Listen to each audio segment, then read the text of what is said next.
전라북도 여러 지자체가 지역을 대표하는 거대 조형물을 설치한 가운데 이를 바라보는 시민들의 시선은 곱지만은 않습니다.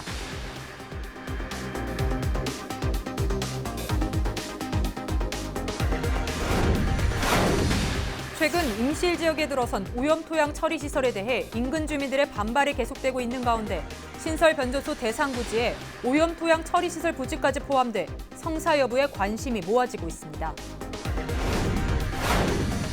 고창군 특산품인 복분자와 수박축제가 금요일부터 시작됩니다. 가족들과 소중한 추억을 만드시는 것도 좋을 것 같습니다.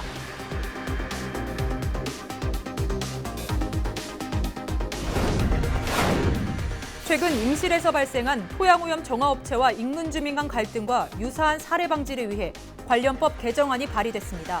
토양 정화업을 하려는 사업자는 반입 정화 시설의 소재지를 관할하는 시도지사에게 등록하도록 돼 있습니다.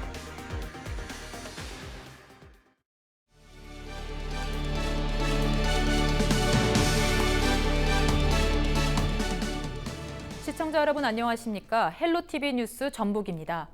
첫 소식입니다. 최근 임실 지역에 들어선 오염토양 정화시설에 대해 인근 주민들의 반발이 계속되고 있다는 보도해드렸는데요.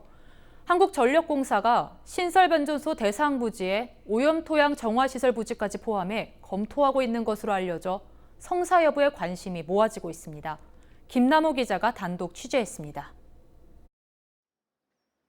임실군 신덕면에 위치한 오염토양 처리시설입니다. 지난해 입주한 이 업체는 인근 주민들의 반발로 갈등을 빚고 있습니다. 또 오염토양 반입 허가 절차를 놓고 임실군과 행정소송까지 벌어지고 있습니다. 이 가운데 최근 한국전력공사가 임실 지역 변전소 신설 후보지 가운데 오염토양 처리시설 부지까지 포함해 검토하고 있는 것으로 파악됐습니다. 해당 부지가 변전소 후보지로 선정될 경우 오염토양 처리시설 입주 갈등에 또 다른 변수로 작용할 전망입니다. 현재 입장에서는 일단 후보지를 잡아놓고 일단 이제 기다리고 있는 상황이죠. 그게 이제 어떻게 될 건지. 그래서 저희들이 그렇게 되면은 임실군도 좋고 저희도 좋고 그렇죠. 예. 신덕면 주민들도 좋고 예. 이렇게 윈윈하는 정책으로 지금 가슴을 하는 게 저희하고 임실군하고 모든 게 이제 바람입니다. 변전소 후보지 검토와 관련해 임실군 측은 특정 후보지 선정을 요구할 수 없지만 주민들의 의견을 수렴해 협조 요청은 가능하다는 입장입니다. 군의원 등 임실 지역 정치권 관계자들도 민원 발생을 최소화할 수 있는 후보지가 선택돼야 한다고 제안했습니다. 대개 경우 한전에서 입지 지정을 자기들 스케줄에 맞게 이렇게 선정을 해서 그렇게 하는 걸로 알고 있어요. 물론 이제 협조 요청은 할 수 있겠죠. 원만하게 할 수 있도록 하는 것들에 대해서 그러죠. 그런 차원에서. 시설 매입 등의 방법으로 오염토양 정화시설 입주를 저지해야 한다는 주민들. 한전 변전소 후보지 선정이 오염토양 처리시설 문제 해결의 실마리가 될 수 있을지 관심이 모아지고 있습니다. 헬로티비 뉴스 김나호입니다. 더불어민주당 안호영 의원이 최근 임실에서 발생한 토양오염 정화업체와 인근 주민 간 갈등과 유사한 사례 방지를 위해 관련법 개정안을 발의했습니다. 안호영 의원이 대표 발의한 토양환경보전법 일부 개정 법률안은 토양 정화업을 하려는 사업자는 반입 정화시설의 소재지를 관할하는 시도지사에게 등록하도록 돼 있습니다. 현행 토양환경보전법은 토양 정화업 등록을 반입 정화시설이 있는 곳이 아닌 해당 사무실이 위치한 지역으로 규정하고 있습니다. 이로 인해 정화시설이 들어선 지역 주민과 갈등을 빚는 등 민원이 발생하고 있습니다. 특히 토양환경보존법은 이 법 시행 후 1년 이내에 반입 정화시설이 위치한 시도지사에게 다시 등록하도록 하고 있습니다. 전라북도 여러 지자체가 지역을 대표하는 거대 조형물을 설치했는데요. 이를 바라보는 시민들의 시선은 곱지만은 않습니다. 의미도 불분명하고 하나의 조형물 만들기 위해 수억 원의 예산을 썼기 때문입니다. 이진철 기자입니다. 부안군 신은교차로입니다. 부안군 관문 역할을 하는 이곳에 높이 10m에 달하는 조형물이 놓여 있습니다. 이 조형물은 부안 첫사람이란 제목으로 지난해 부안군이 설치했습니다. 이 조각상은 설치 당시부터 논란이 많았습니다. 조각상을 봤을 때 부안 첫사람이란 주제를 한눈에 파악할 수 없었고, 그리고 무려 3억 원이 넘는 예산이 사용됐기 때문인데요. 이 조각상 예산 낭비 논란은 부안군만의 문제는 아니었습니다.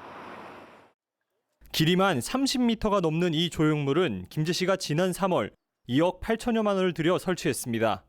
밤이 되면 빨간 조명이 들어와 기괴한 모습으로 변하는 탓에 시민들에게 외면받고 있습니다. 밤에는 저 길에서 가면서 보니까 굉장히 막 화려하더라고. 밤에는 안 와보고 낮에만 와보니까 근데 저게 뭐 3억이나 전혀 용 하나에 3억 원이라고 그러는데? 그런 게요. 3억이라고. 아이고 그러네요. 정읍 시의 경우 올해 초 정읍 대표 상징 조형물 설치 계획을 세웠습니다. 40억 원이 넘는 예산을 투입해 높이가 50m가 되는 조형물을 설치한다는 내용이었습니다. 하지만 인근 지자체에서 거대 조형물에 대한 여론이 좋지 않자 계획을 보류했습니다. 저희가 지금 다른 내부적으로 이게 조금 검토가 필요해서 지금 보류가 됐습니다. 예. 이미 설치된 조형물의 경우 철거 작업에도 만만치 않은 비용이 들어 방치되는 경우가 많은 상황입니다. 수억 원이 들어가는 거대 조형물 설치. 공감을 얻지 못한 설치로 인해 거대 조형물에 들어간 시민의 혈세는 낭비되고 있습니다. 헬로티비 뉴스 이진철입니다.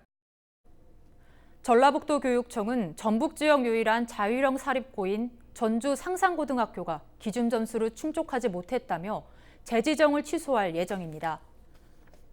전라북도 교육청은 전주 상산고등학교가 자사고 재지정 평가에서 기준 점수 80점에 미달하는 79.61점을 받았다고 밝혔습니다. 도교육청이 밝힌 항목별 점수를 보면 상산고는 31개 항목 중 대부분 항목에서 높은 점수를 받았지만 일부 항목의 점수가 눈에 띄게 낮았습니다. 반면 상산고는 평가 결과가 형평성과 공정성, 적법성에 어긋나 부당성을 바로잡기 위해 법적 투쟁을 벌이겠다고 반박했습니다. 전북대학교 병원 전북권역 희귀질환 거점센터가 문을 열었습니다.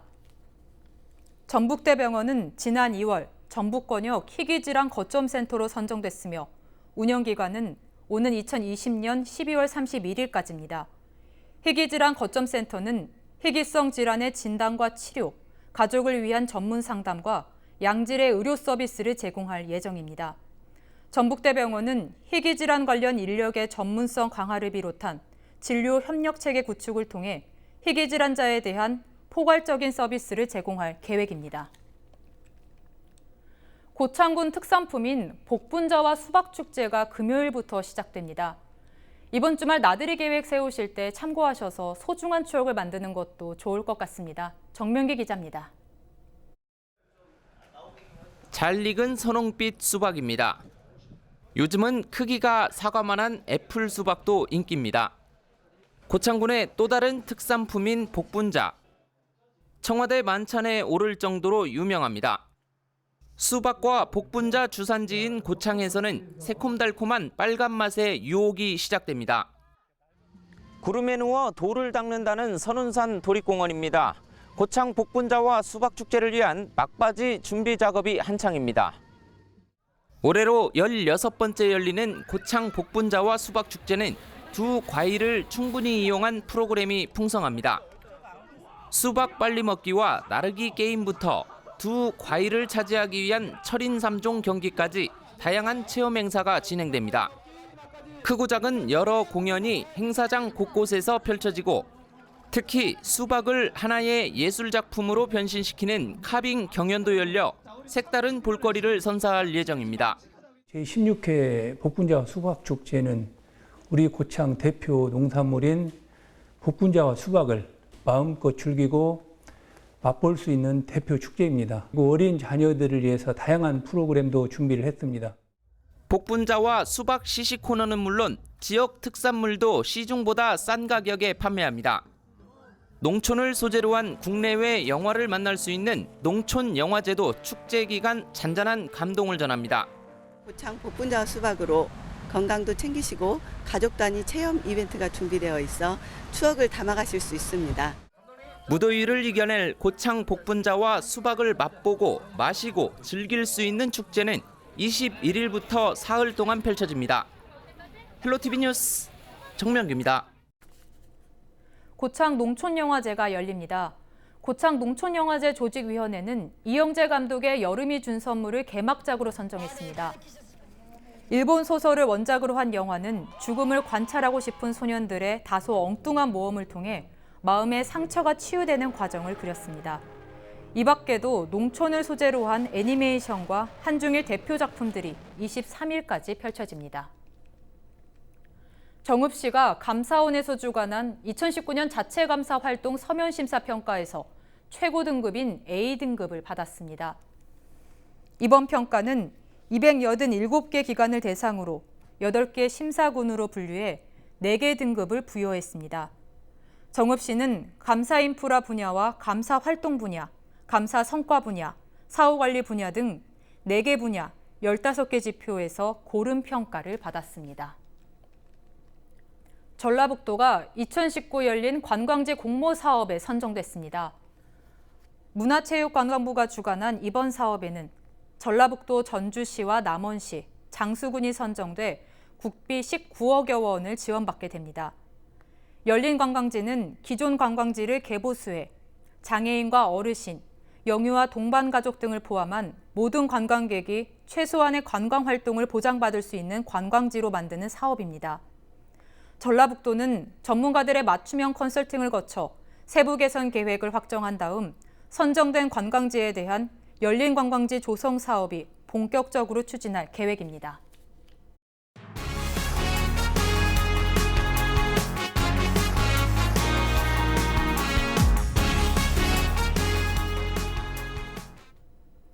친환경으로 재배한 고창 체리가 출하를 시작했습니다.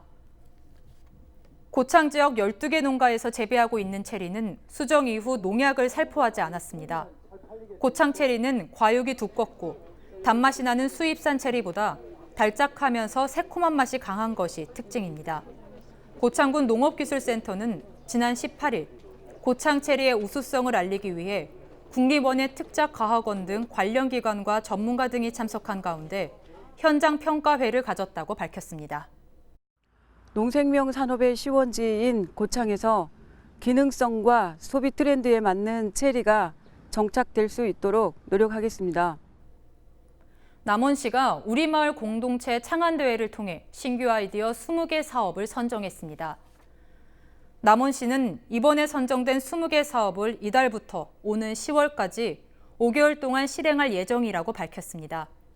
새싹 사업으로 선정된 산내면 싱글벙글팀의 비닐 없는 전빵의 사례를 남원 지역에 확산될 수 있도록 곧바로 추진할 방침입니다.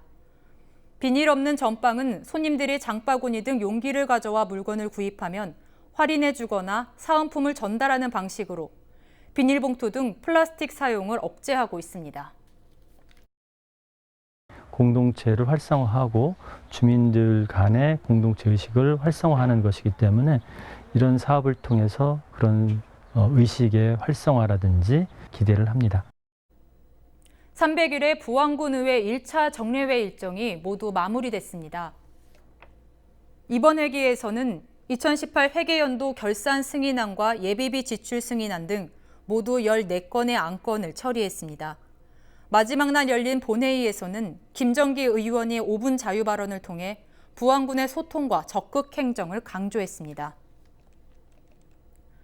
문화재청과 한국문화재지킴이 단체연합회가 문화재지킴이 날 기념식을 정읍 내장산 야외 특설무대에서 개최합니다. 이번 기념식은 전국 문화재지킴이 회원 1000여 명이 참가해 유공자 표창과 조선왕조실록 이안재현 축하 공연 순으로 진행됩니다. 문화재지킴이는 자발적으로 문화재를 지키고 가꾸는 활동으로 2005년 시작해 지금까지 8만 4천여 명의 지킴이로 위촉됐습니다. 문화재 지킴이 날은 1594년 6월 22일 임진왜란으로 인한 피해를 우려해 전주 사고에 있던 조선왕조실록을 정읍 선비인 안희와 손흥록 등이 용구람으로 옮긴 일을 기념해 만들어졌습니다. 전라북도가 스마트팜 청년창업 보육사업에 참여할 교육생을 모집합니다. 농축산식품부가 주관하는 이번 사업은 만 18세 이상부터 40세 미만의 청년이면 누구나 지원할 수 있습니다. 신청자는 1단계 서류 심사, 2단계 면접 심사를 통해 선발되게 됩니다. 선발된 교육생은 오리엔테이션을 거친 뒤 9월부터 스마트 기기 운용과 스마트팜 현장 실습 등의 교육을 받게 됩니다. 전라북도 병무청이 병역 전문가 26가족에게 명문가 증서를 수여했습니다. 병역 전문가는 할아버지부터 그 손자까지 3대 가족 모두가 현역 복무 등을 성실히 마친 가문을 말합니다. 전라북도 병무청은 병역을 명예롭게 이행한 사람이 존경받는 사회 분위기를 조성하기 위해 해마다 3대가 국방 의무를 마친 가족을 병역 전문가로 선정하고 있습니다.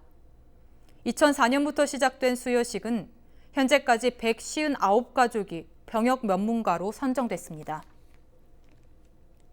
남원시가 요천 국가하천둔지에 대단위 종합물놀이장을 조성합니다. 남원시는 요천둔치 6,000제곱미터에 사업비 93억 원을 들여 요천 수변 관광자원화 사업을 추진한다고 밝혔습니다. 이번 사업은 요천 일대의 음악 분수와 물놀이장을 조성하는 것으로 내년 6월 개장될 전망입니다. 김제시는 지난 4년 동안 택시 53대를 감차했습니다. 김제시는 택시업계의 경영 악화와 종사자의 소득 감소를 고려해 2015년부터 추진했습니다. 지난 2014년 김제 지역에서 택시 면허를 받은 차는 422대로 4년 동안 62% 정도를 감축했습니다. 부안군이 부안사랑 상품권 판매 대행에 대한 업무 협약을 했습니다. 협약식에는 권익현 부안군수와 부안농협, 부안신협 등 13개 금융기관이 참석했습니다. 부안군과 협약을 체결한 판매 대행점은 부안사랑 상품권의 판매와 환전 등의 업무를 대행하게 됩니다. 부안사랑 상품권은 5,000원권과 만원권, 3만원권 세 종류로 유통될 예정입니다. 순창군 숭창읍 중앙로 일대 전선지중화 사업이 이달부터 시작됩니다. 순창군은 민선 7기 공약 사업으로 추진하는 지중화 사업을 오는 24일부터 시작한다고 밝혔습니다.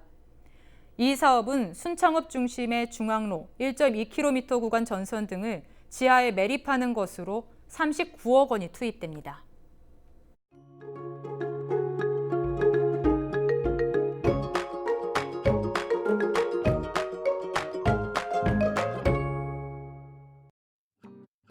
맑은 하늘과 함께 강한 볕이 내리쬐면서 기온이 오르겠습니다. 우리 지역 한낮에는 29도까지 오르면서 어제보다 더 더워지겠습니다.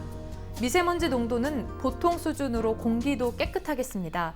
오후에 전국의 자외선 지수는 매우 높은 수준까지 치솟고요. 이와 함께 오후에는 오존 농도도 짙어질 것으로 보입니다.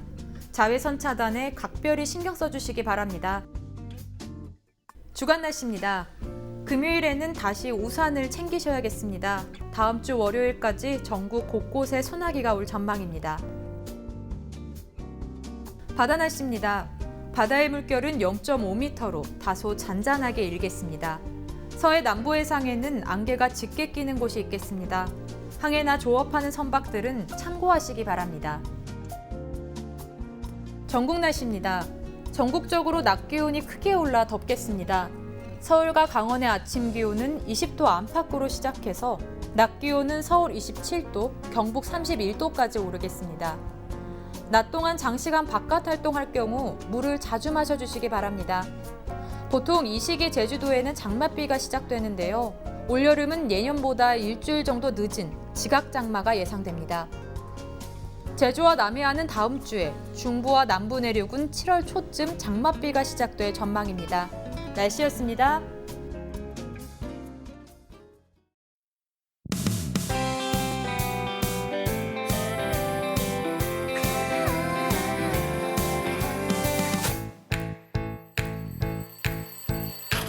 눈을 뜨자 wake up 하얀 가득히 투명한 햇살이 나를 감싸면